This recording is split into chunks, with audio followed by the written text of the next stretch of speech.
ನಮಸ್ಕಾರ ವೀಕ್ಷಕರೇ, ಧ್ವನಿ ಸಂಜೆ ವಾಹಿನಿಗೆ ಸ್ವಾಗತ. ಕರ್ನಾಟಕದಲ್ಲಿ ಪಂಚಾಯತ್ ರಾಜ್ ಸಂಘಟನೆಯ ವತಿಯಿಂದ ಏನು ನಮ್ಮ ಕೇಂದ್ರ ಸರ್ಕಾರ ಆಡಳಿತ ಮಾಡತಕ್ಕಂಥ ಬಿಜೆಪಿ ಸರ್ಕಾರದ ಸಂವಿಧಾನ ವಿರೋಧಿ ಮತ್ತು ಪ್ರಜಾಪ್ರಭುತ್ವವನ್ನು ಹತ್ತಿಕ್ಕತಕ್ಕಂಥ ಕೆಲಸ ಮಾಡ್ತಾ ಇದ್ದಾರೆ. ಅದರ ವಿರುದ್ಧವಾಗಿ ಇವತ್ತು ಪ್ರತಿಭಟನೆ ಮಾಡ್ತಾ ಇದ್ವಿ. ಇದರಲ್ಲಿ ನಮ್ಮ ಮೀನಾಕ್ಷಿ ನಟರಾಜನ್ ಅವರು ಮಧ್ಯಪ್ರದೇಶದ ರಾಜ್ಯಸಭಾ ಮೆಂಬರ್ಗೆ ಅರ್ಜಿ ಹಾಕಿದಾಗ ಯಾವುದೇ ಕಾರಣ ಇಲ್ಲದೆ ಚುನಾವಣಾ ಆಯೋಗ ಮತ್ತು ಮಧ್ಯಪ್ರದೇಶ ಸರ್ಕಾರ ಮತ್ತು ಬಿಜೆಪಿ ಸರ್ಕಾರ ಒಟ್ಟಾಗಿ ಏನಾದರೂ ಮಾಡಿ ಈ ಒಂದು ಅರ್ಜಿಯನ್ನು ತಿರಸ್ಕಾರ ಮಾಡಬೇಕು ಅಂತಕ್ಕಂಥ ಹಿನ್ನೆಲೆಯಲ್ಲಿ ತಿರಸ್ಕಾರ ಮಾಡಿದ್ರು. ಯಾವುದೇ ಕಾರಣ ಯಾವುದೂ ಇಲ್ಲ. ಕಾರಣ ಕೊಟ್ಟಿದ್ದೇನೆಂತಂದರೆ ಇವರು ಕ್ರಿಮಿನಲ್ ಕೇಸ್ದು ಅಲ್ಲಿ ಇದು ಮಾಡಿಲ್ಲ, ಯಾವುದೇ ಥರದ ಅರ್ಜಿನಲ್ಲಿ ಬರೆದಿಲ್ಲ ಅಂತ ಹೇಳ್ಬಿಟ್ಟು ಅವರು ರಿಜೆಕ್ಟ್ ಮಾಡ್ತಾರೆ. ಆದರೆ ಹಿನ್ನೆಲೆ ಏನಪ್ಪ ಅಂತಂದರೆ ಅವ್ರದ್ದು ಯಾವುದೇ ಥರದ ಕ್ರಿಮಿನಲ್ ಕೇಸ್ ಆಗಲಿ, ಯಾವುದೇ ಥರದ ಗಲಾಟೆಗಳಾಗಲಿ, ಅವರು ಗಾಂಧಿವಾದಿಗಳು. ಮೀನಾಕ್ಷಿ ಮೇಡಮ್ ಅವರು ಗಾಂಧಿವಾದಿಗಳು. ಇವತ್ತೇನಾದರೂ ನಮ್ಮ ಭಾರತದಲ್ಲಿ ಯಾರಾದರೂ ಗಾಂಧಿಯ ನಂತರ ಗಾಂಧಿವಾದವನ್ನು ಪ್ರತಿಪಾದಿಸಬೇಕು ಅಂದರೆ ಮೀನಾಕ್ಷಿ ನಟರಾಜನ್ ಅವರು.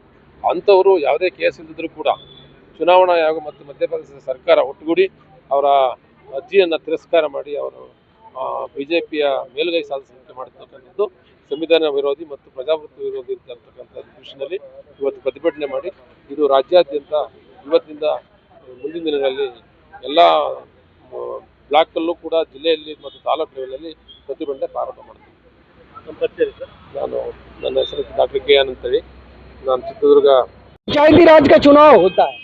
आने वाले समय में जब राज्यसभा और लोकसभा के चुनाव में, विधानसभा के चुनाव में ये लोग वर्चस्व का इस्तेमाल करके ईडी और सीबीआई का डर दिखा के जबरदस्ती लोकतंत्र को ध्वस्त करके उनका सीट चोरी करने का काम करती है, तो निश्चित तौर पे भविष्य में पंचायती राज व्यवस्था को चौपट करने का काम भी भारतीय जनता पार्टी की सरकार करेगी.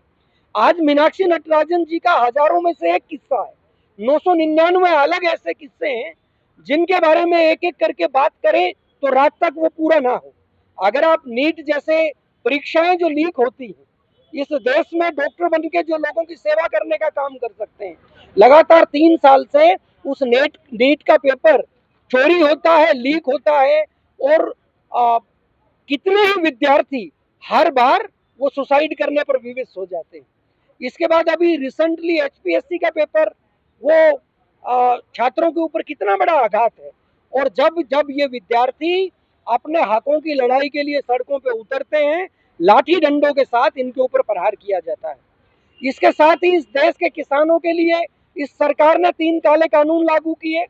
देश का किसान देश की सरहद के ऊपर बैठा और एक लंबी लड़ाई के बाद 3 काले कानून तो वापिस हुए, लेकिन जैसे ही एप्स्टीन फाइल का मुद्दा इस विश्व के अंदर गूंजा, तो अमेरिका के राष्ट्रपति के साथ हमारे देश के राष्ट्रपति ने कायराना रवैया रखते हुए और एप्स्टीन फाइल में अपना नाम छिपाने के लिए उन्होंने अमेरिका के साथ एक अमेरिकन ट्रेड डील करके भारत के किसानों को गिरवी रखने का काम किया.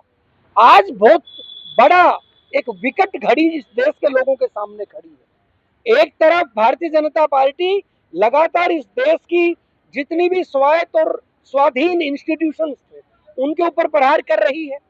आज मैं मीडिया घरानों को देखता हूं तो सारी नेशनल मीडिया वो भारतीय जनता पार्टी के गीत गाने का काम करती है, और न्यूट्रल तरीके से जो खबरें इस देश के नागरिक तक पहुंचनी चाहिए वो नहीं हो पाता. मीडिया घरानों के ऊपर जबरदस्ती शिकंजा कसना, यानी इस देश के चौथे मजबूत पिलर को गिराना, ये भी लोकतंत्र के ऊपर बहुत बड़ा प्रहार है.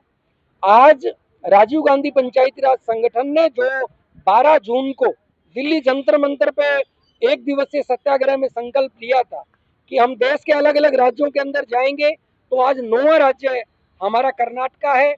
यहाँ पे कर्नाटका के अंदर कांग्रेस के हमारे पीसीसी अध्यक्ष बीके हरिप्रसाद जी, यहाँ के हमारे प्रभारी आदरणीय रणदीप सिंह सुरजेवाला जी, वो लगातार इस लोकतंत्र को बचाने की लड़ाई लड़ रहे हैं.